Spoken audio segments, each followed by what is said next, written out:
മഹാലക്ഷ്മി സീരിയലിൻ്റെ പുതിയൊരു എപ്പിസോഡിൻ്റെ പ്രമുഖ വിശേഷങ്ങളിലേക്ക് എല്ലാവർക്കും സ്വാഗതം. അങ്ങനെ നമ്മളുടെ പ്രതാപൻ്റെ അമ്മയും എല്ലാവരും സത്യങ്ങളാകെ ആകെ തകർന്ന് തരിപ്പണമാവുന്ന എപ്പിസോഡാണ് ഇന്നത്തെ എപ്പിസോഡ്. എന്തായാലും മഞ്ജു വന്നിട്ട് ദുർഗയ്ക്കും കരുണയ്ക്കൊക്കെ നല്ല ഡോസ് തന്നെ കൊടുത്തിട്ടാണ് തിരിച്ചു പോകുന്നത്. അതിനുശേഷം കണ്ണനും മഹാലക്ഷ്മിയും കൂടി ലേഖയുടെ അടുത്തേക്ക് പോകാൻ വേണ്ടിയിട്ട് ഇറങ്ങി വരുന്ന സമയത്ത് ഈ ഉണ്ണി കണ്ണൻ്റെ അനന്തുവിൻ്റെ ഒക്കെ കാര്യങ്ങൾ പറയുന്ന കേട്ടിട്ട് കണ്ണൻ പറയുന്നുണ്ട്, അത് നീ പറഞ്ഞത് നേരാടാ, ഇനിയെങ്കിലും നിങ്ങൾ അടങ്ങി ഒതുങ്ങി ജീവിക്കുകയാണെങ്കിൽ നിങ്ങൾക്ക് കൊള്ളാം, ഇല്ലെങ്കിൽ നിങ്ങളിവിടെ താമസിപ്പിക്കണമെന്ന് എനിക്കൊന്നും കൂടി ആലോചിക്കേണ്ടി വരും. എന്തായാലും എൻ്റെ ഭാര്യ എൻ്റെ ഒപ്പം തന്നെ ഉണ്ടാവും. ഇപ്പം തൽക്കാലം ഞാൻ അവളെ അനന്തുവിൻ്റെ വീട്ടിലേക്ക് കൊണ്ടുവിടുക. അത് വേറെ ഒന്നും കൊണ്ടുമല്ല, എൻ്റെ ഭാര്യയ്ക്കും അവളുടെ വയറ്റിൽ വളരുന്ന കുഞ്ഞിനും ഇവിടെ നിന്നാൽ ബുദ്ധിമുട്ടാവും. ആ കുഞ്ഞിനെ നിങ്ങൾ നശിപ്പിക്കാൻ നോക്കുമെന്ന് അറിയാവുന്നത് കൊണ്ടാണ് ഞാൻ കൊണ്ടുവന്ന് വിടണേ. പിന്നെ അവിടെ സ്ഥിര താമസത്തിനൊന്നും കൊണ്ടുവന്ന് പറഞ്ഞല്ല, എനിക്ക് എപ്പോൾ എൻ്റെ ഭാര്യയെ കാണണമെന്ന് തോന്നണോ അപ്പോഴൊക്കെ ഇയാളും ഇങ്ങോട്ട് വരും. പിന്നെ ഇവിടെ ആർക്കെങ്കിലും അതിലെന്തെങ്കിലും അസ്വസ്ഥത ഉണ്ടെങ്കിൽ നിങ്ങൾക്ക് ഇവിടുന്ന് പോകാമെന്ന്. അന്നേരം ഉണ്ണിയാണെങ്കിൽ പറയുന്നുണ്ട്, ഞങ്ങളെ ഇവിടുന്ന് പുകച്ച് ചാടിക്കാൻ വേണ്ടിയിട്ടല്ലേ നിങ്ങളിങ്ങനെ ഓരോന്നൊക്കെ ചെയ്യണേന്ന് ചോദിക്കുമ്പം, അത്ര പുകച്ചിലാണെങ്കിൽ നിങ്ങളാരും ഇവിടെ നിൽക്കണമെന്നൊന്നുമില്ല, ഇറങ്ങിപ്പോയിക്കോ, ഞങ്ങളിവിടെ താമസിച്ചോളാം എന്നൊക്കെ പറയുന്ന നേരത്ത് ഉണ്ണി പറയുന്നുണ്ട്, അതിന് വേണ്ടി തന്നെയാണ് നിങ്ങളിങ്ങനെ ഓരോന്ന് ചെയ്യുന്നത്. എന്തായാലും ഇവർ നിങ്ങളുടെ ജീവിതത്തിലേക്ക് വന്നതിന് ശേഷം നിങ്ങൾക്ക് ഞങ്ങളിവിടെ താമസിക്കുന്നത് ഇഷ്ടമല്ല, അതുകൊണ്ട് ഞങ്ങൾ എങ്ങനെയെങ്കിലും ഇവിടുന്ന് പുറത്താക്കാൻ വേണ്ടിയിട്ട് നിങ്ങൾ ഓരോ നാടകങ്ങൾ കളിക്കണേന്ന് പറയുമ്പം കണ്ണൻ ചോദിക്കുന്നുണ്ട്, ഞാൻ എന്ത് നാടകമാണ് കളിച്ചാൽ? എൻ്റെ ഭാര്യ പ്രഗ്നൻ്റാന്ന് അറിഞ്ഞിട്ട് ഞാനത് രഹസ്യമായി വെച്ചു. പിന്നീട് നിൻ്റെ അമ്മ തന്നെ സ്റ്റെപ്പിലെന്തോ ഓയിൽ തേച്ച് മഹിയെ വീഴ്ത്തി. അങ്ങനെ നിങ്ങൾ ഹോസ്പിറ്റലിൽ ചെന്നപ്പം മഹി ഒരമ്മയാവാൻ പോവാന്നുള്ള സത്യം അറിഞ്ഞു. പിന്നീട് മഹിയുടെ കുഞ്ഞിനെ എങ്ങനെയെങ്കിലും നശിപ്പിക്കണമെന്ന് നിങ്ങൾ ചിന്തിച്ചു. അതുകൊണ്ടാണ് ഞാൻ മഹിയുടെ വയറ്റിൽ വളരുന്ന കുഞ്ഞ് എൻ്റേതല്ലാന്നും പറഞ്ഞ് മഹിയെ ഹോസ്പിറ്റലിൽ തന്നെ വിട്ടിട്ട് പോകുന്നത്. അപ്പം തന്നെ അനന്തും ലേഖയും വന്ന് മഹിയെ അവരുടെ വീട്ടിലോട്ട് കൊണ്ടുപോയി. അവിടെയാണ് മഹിക്ക് സുരക്ഷിതത്വം തോന്നിയിട്ടാണ് ഞാൻ അങ്ങനെ ചെയ്തത്. പിന്നെ എന്തിനാ ഇപ്പം ഇവരിങ്ങോട്ട് വന്നതെന്ന് ചോദിക്കുമ്പം മഹാലക്ഷ്മി പറയുന്നുണ്ട്, ഈ വീട് എൻ്റെയും കണ്ണേട്ടൻ്റെയും ഉടമസ്ഥതയിലുള്ളതാണ്. ഇവിടുത്തെ ഒരേ ഒരു അവകാശികൾ ഞാനും കണ്ണേട്ടനും. അതുകൊണ്ട് തന്നെ ഈ വീട്ടിൽ എനിക്ക് ഇഷ്ടമുള്ളപ്പോൾ വരാനും പോകാനുള്ള അവകാശമുണ്ട്. അത് ചോദ്യം ചെയ്യാൻ ഇവിടെ ആർക്കും അധികാരമില്ല. പിന്നെ ഇപ്പം നീയും നിൻ്റെ ഭാര്യയും അമ്മ ഇവിടെ താമസിക്കുന്നത് തന്നെ എൻ്റെയും കണ്ണേട്ടൻ്റെ ഔദാര്യം കൊണ്ടാണ്. അത് നിങ്ങളാരും മറക്കണ്ടാന്ന്. അത് കേട്ടതും ഉണ്ണിക്കും കരുണയ്ക്കൊക്കെ ആണെങ്കിൽ ആകെ ഷോക്കാവുന്നുണ്ട്. ദുർഗയും അതുപോലെ തന്നെ നാണം കെടുന്നുണ്ട് കേട്ടോ. ആ സമയത്ത് ദുർഗ പറയുന്നുണ്ട്, എന്നാലും കണ്ണ നീ ഇങ്ങനെയൊന്നും ചെയ്യുമെന്ന് ഞാൻ ഒരിക്കലും പ്രതീക്ഷിച്ചില്ല എന്ന് പറയുമ്പം കണ്ണൻ പറയുന്നുണ്ട്, ഞാനും പ്രതീക്ഷിച്ചില്ല. നിങ്ങൾ എൻ്റെ അച്ഛൻ്റെ ഭാര്യയും കൂടി കയറി വന്ന നാൾ തൊട്ട് ഞാൻ നിങ്ങളെ സ്വന്തം അമ്മയായിട്ടാണ് കണ്ടിരുന്നത്. പക്ഷെ നിങ്ങൾ ഒരിക്കലും എന്നെ സ്വന്തം മകനായിട്ട് കണ്ടിട്ടില്ല. സ്വന്തം മകനായിട്ടെന്ന് മാത്രമല്ല, ഒരു മനുഷ്യജീവിയായിട്ട് പോലും കണ്ടിട്ടില്ല. അതുകൊണ്ടല്ലേ വീൽ ചെയറിലായ എന്നെ എഴുന്നേൽപ്പിച്ച് നടത്താതിരിക്കാൻ വേണ്ടി മരുന്നിൽ മായം കലർത്തി നിങ്ങളും നിങ്ങളുടെ സഹോദരനും കൂടി തന്നുകൊണ്ടിരുന്നത്. അല്ലെങ്കിൽ ഞാൻ പണ്ടേ എഴുന്നേറ്റ് നടക്കൂലായിരുന്നു. അത് കേട്ടതും ദുർഗയാണെങ്കിൽ മറുപടി ഒന്നും പറയാതെ ഇങ്ങനെ നിൽക്കുന്നുണ്ട്. പിന്നീട് കണ്ണൻ താൻ ആടോ നമുക്ക് പോകാമെന്നും പറഞ്ഞ് മഹാലക്ഷ്മിയെയും വിളിച്ചുകൊണ്ട് പോകുന്നുണ്ട്. മഹാലക്ഷ്മിയും കണ്ണനും പോയി കഴിഞ്ഞതും കരുണയാണെങ്കിൽ ആകെ ഭ്രാന്ത് പിടിച്ച പോലെ ഉണ്ണിയോട് പറയുന്നുണ്ട്, ഇതിലും വലിയ നാണക്കേട് ഇനി എൻ്റെ ജീവിതത്തിൽ ഉണ്ടാവാനില്ല. അതെങ്ങനെയാണ്, ഒരു വിവാഹം കഴിച്ചതോടുകൂടി എൻ്റെ എല്ലാ അന്തസ്സും പോയി. അതിനുശേഷം എൻ്റെ ജീവിതത്തിൽ ഒരു സന്തോഷവും ഉണ്ടായിട്ടില്ല. എന്തായാലും ഞാൻ എൻ്റെ വീട്ടിലേക്ക് പോകാൻ പോവാം. അന്നേരം ഉണ്ണി പറയുന്നുണ്ട്, ഞാൻ നിന്നെ കൊണ്ടുവന്ന് വിടാമെന്ന് പറയുമ്പം ഇയാൾ എന്നെ കൊണ്ടുവന്ന് വിടുമൊന്നും വേണ്ട, ഞാൻ തന്നെ പോയിക്കോളാമെന്നും പറഞ്ഞ് കരുണ പോകുന്നുണ്ട്. അന്നേരം ദുർഗ പേടിയോടുകൂടി ഉണ്ണിയോട് പറയുന്നുണ്ട്, മോനെ അവളെ ഒറ്റയ്ക്ക് വിടണ്ടാ, നീയും കൂടെ ചെല്ല്. എന്തായാലും ഇനി അവളും കൂടി തിരിച്ചു വന്നില്ലെങ്കിലോ എന്ന് ചോദിക്കുമ്പോൾ ഉണ്ണി പറയുന്നുണ്ട്, അവൾ വന്നില്ലെങ്കിൽ വരണ്ട അമ്മേ, അവളുടെ സ്വഭാവം ഞാനായതുകൊണ്ടാണ് സഹിക്കണേ. അത് പറഞ്ഞിട്ട് കാര്യമില്ലടാ, അവളുടെ അച്ഛൻ്റെയും മുത്തശ്ശിയുടെയും കയ്യിൽ ഒരുപാട് സ്വത്തുണ്ട്. ഇപ്പോൾ കണ്ണൻ്റെ സ്വത്തുക്കൾ കിട്ടുമെന്നൊന്നും ഇനി വിചാരിക്കാൻ പറ്റില്ല. ഒന്നാമതേ പാതി സ്വത്തും അവളുടെ പേരിലായി. ഇനിയിപ്പം കണ്ണനൊരു കുഞ്ഞും കൂടി ജനിച്ചു കഴിഞ്ഞാൽ എന്തായാലും ആ സ്വത്തിൻ്റെ അവകാശി ആ കുഞ്ഞായിരിക്കും. അതുകൊണ്ട് ഇനി അവിടുത്തെ സ്വത്തെ നമുക്ക് പ്രതീക്ഷിക്കാൻ പറ്റുള്ളൂ എന്ന് പറയുമ്പം ഉണ്ണി പറയുന്നുണ്ട്, ആ കുഞ്ഞ് ഒരിക്കലും ജനിക്കാൻ പാടില്ല അമ്മേ. അന്ന് അമ്മ മഞ്ജുവിൻ്റെ കുഞ്ഞിനെ കളഞ്ഞില്ലേ, അതുപോലെ തന്നെ ഇവരുടെ വയറ്റിലുള്ള കുഞ്ഞിനെയും കളയണമെന്ന് പറയുമ്പോൾ ദുർഗ പറയുന്നുണ്ട്, അതെങ്ങനെ നടക്കൂടാ, അവൾക്ക് ചുറ്റും എപ്പോഴും ആളുകളില്ലേ, ആ മാർക്കോയും അനന്തും ലേഹയും അതുപോലെ മഞ്ജു സാഹറൊക്കെ അവളുടെ ചുറ്റിനും ഉണ്ട്. നമുക്ക് അവളെ ഒന്നും ചെയ്യാൻ പറ്റില്ല. ഇനിയിപ്പോൾ അവളുടെ കുഞ്ഞിനെ എങ്ങാനും നമ്മൾ കളഞ്ഞിട്ടുണ്ടെങ്കിൽ ആ നിമിഷം കണ്ണൻ നമ്മളെ ഈ വീട്ടിൽ നിന്നും അടിച്ചിറക്കി വിടും. അതിലും ഭേദം നമ്മളൊന്നും ചെയ്യാതിരിക്കണേ നല്ലത്. ആ സമയത്ത് ഉണ്ണി പറയുന്നുണ്ട്, അത് തന്നെ ഇപ്പോൾ പ്രശ്നമായി വന്നേക്കണേ. നമുക്കാണെങ്കിൽ പോകാനൊരിടം പോലും ഇല്ല. കരുണ അതും പറഞ്ഞാൽ എപ്പോഴും എന്നെ പരിഹസിക്കണേന്ന്.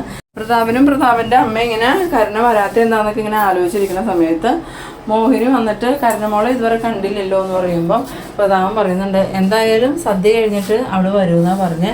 ഇന്ന് അവൾക്ക് ഭയങ്കര സന്തോഷമുള്ള ദിവസമല്ലേ. കണ്ണനാണെങ്കിൽ അവൾക്ക് ഒരുപാട് സമ്മാനങ്ങളൊക്കെ കൊടുത്തു, വില കൂടിയ ഡ്രസ്സും അതുപോലെ വിലപിടിപ്പുള്ള നെക്ലസൊക്കെ കൊടുത്തതിൻ്റെ സന്തോഷത്തിലെ മോള് അത് കാരണം കണ്ണൻ്റെ ഒപ്പം ഇരുന്ന് സദ്യ കഴിച്ചിട്ടാണ് വരുള്ളൂ എന്ന് പറഞ്ഞേന്ന്. അങ്ങനെ ഇവർ സംസാരിച്ച് നിൽക്കുന്ന സമയത്ത് തന്നെ കരുണ വരുന്നുണ്ട്. അതും കരുണ ഓട്ടോയ്ക്കാണ് വന്നിറങ്ങണത്. ഇത് കണ്ടതും പ്രതാപൻ്റെ അമ്മ പറയുന്നുണ്ട്, കരുണമോൾ എന്താ ഓട്ടോ പിടിച്ച് വന്നിരിക്കുന്നത്? അപ്പോൾ ആ മരംകോടൻ ഉണ്ണി വന്നില്ലേ കൂടെയെന്ന് ചോദിക്കുമ്പം അവൻ വന്നില്ലെങ്കിലും കുഴപ്പമൊന്നുമില്ല അമ്മയെന്ന് പ്രതാപനും പറയുന്നുണ്ട്. പിന്നീട് കരുണ അകത്തേക്ക് കയറി വരുമ്പോൾ തന്നെ കരുണയുടെ മുഖത്ത് നോക്കണ സമയത്ത് ഇവർക്ക് മനസ്സിലാവുന്നുണ്ട് കരുണ എന്തോ ദേഷ്യത്തിലാണ് വന്നേന്ന്. അങ്ങനെ കരുണയാണെങ്കിൽ അച്ഛനെയും മുത്തശ്ശീനെയും ഒന്നും മൈൻഡ് ചെയ്യാണ്ട് അകത്തേക്ക് കയറി പോകാൻ തുടങ്ങുമ്പം പ്രതാപൻ എന്താ മോളെ എന്താ പറ്റിയത്, നീ എന്താ ഇങ്ങനെ ദേഷ്യപ്പെട്ടു പോണേന്ന് ചോദിക്കുമ്പം ഇനി ഇതിൽ കൂടുതൽ എന്നെ പറ്റാനുള്ള നമ്മൾ ഒരുപാട് സന്തോഷിച്ചില്ലേ, എന്ത് സന്തോഷിച്ചെന്നാ മോള് പറയണേന്ന് ചോദിക്കുമ്പം ഇന്ന് ഞാൻ കണ്ണേട്ടൻ്റെ ഒപ്പം സദ്യ കഴിക്കാനിരിക്കാൻ വേണ്ടി നിന്നതാ. അപ്പോഴാണ് കണ്ണേട്ടൻ അവളെയും കൊണ്ട് വീട്ടിലോട്ട് വന്ന്. ആരെയും കൊണ്ട്? ആ ലക്ഷ്മീനെയും കൊണ്ട്, അല്ലാണ്ട് വേറെ ആരെയും കൊണ്ട്? അതെന്താ കണ്ണൻ അവളെ തിരിച്ചു കൊണ്ടുവന്നതെന്ന് ചോദിക്കുമ്പം അത് വേറെ ഒന്നുമല്ല മുത്തശ്ശി, അവളുടെ വയറ്റിൽ വളരുന്ന കുഞ്ഞിൻ്റെ അച്ഛൻ കണ്ണേട്ടനാണ്. നേരത്തെ തന്നെ ഞങ്ങൾക്ക് ഇങ്ങനെ ഒരു സംശയം ഉണ്ടായിരുന്നു, പക്ഷേ ഒരിക്കലും അത് സത്യമാവുമെന്ന് വിചാരിച്ചില്ല. ഇപ്പം അത് സത്യമായിരുന്നു. അത് കേട്ടോണ്ട് നമ്മളുടെ മോഹിനിയാണെങ്കിൽ പുഞ്ചിരിച്ചുകൊണ്ട് അങ്ങോട്ട് ചെല്ലുന്നുണ്ട്. അന്നേരം പ്രതാപൻ ചോദിക്കുന്നുണ്ട്, മോളോട് ഇത് ആരാ പറഞ്ഞതെന്ന് ചോദിക്കുമ്പോൾ വേറെ ആരാ, ആ കണ്ണേട്ടൻ തന്നെയാണ് പറഞ്ഞത്, അയാളുടെ കുഞ്ഞ മഹാലക്ഷ്മിയുടെ വയറ്റിൽ വളരണേന്ന്. അന്നേരം പ്രതാപൻ്റെ അമ്മ ചോദിക്കുന്നുണ്ട്, അതെങ്ങനെയാണ് മോളെ, അവൻ വീൽ ചെയറിലല്ലേ എന്ന് ചോദിക്കുമ്പോൾ അവർ IVF ട്രീറ്റ്മെൻറ്റ് നടത്തിയിട്ട് മഹാലക്ഷ്മി പ്രഗ്നൻ്റ് ആയത്. ഇത് വല്ലാത്തൊരു ചതിയായിപ്പോയി എന്ന് പറയുമ്പോൾ അപ്പം ഇത് വേറെ ആർക്കും അറിയില്ലായിരുന്നോ എന്ന് ഈ പ്രതാപൻ ചോദിക്കുന്ന സമയത്ത് കരുണ പറയുന്നുണ്ട്, ഞങ്ങൾക്ക് മാത്രം അറിയില്ലാത്തതുണ്ടായിരുന്നുള്ളൂ, ബാക്കി മഞ്ജുവിൻ്റെ കെട്ടുവനക്കും അനന്തൂനും ലേഖയ്ക്കും അവരുടെ സ്നേഹിക്കുന്ന എല്ലാവർക്കും ഇതറിയാമായിരുന്നു. അപ്പോൾ പിന്നെ നിൻ്റെ അമ്മയ്ക്കും ഇതറിയാമല്ലോ എന്ന് പറയുമ്പോൾ കരുണ പറയുന്നുണ്ട്, പിന്നെ അമ്മയ്ക്കും അറിയാം, അതല്ലേ അവളൊരു തെറ്റും ചെയ്തിട്ടില്ല എന്ന് അമ്മ എപ്പോഴും പറഞ്ഞുകൊണ്ടിരുന്നത്. നമ്മൾ അവളെ എന്തൊക്കെ പറഞ്ഞിട്ടുണ്ട് എന്ന് വെച്ച് അമ്മ ഒരിക്കലെങ്കിലും അവളെ കുറ്റപ്പെടുത്തി സംസാരിച്ച് നിങ്ങൾ കേട്ടിട്ടുണ്ടോയെന്ന്.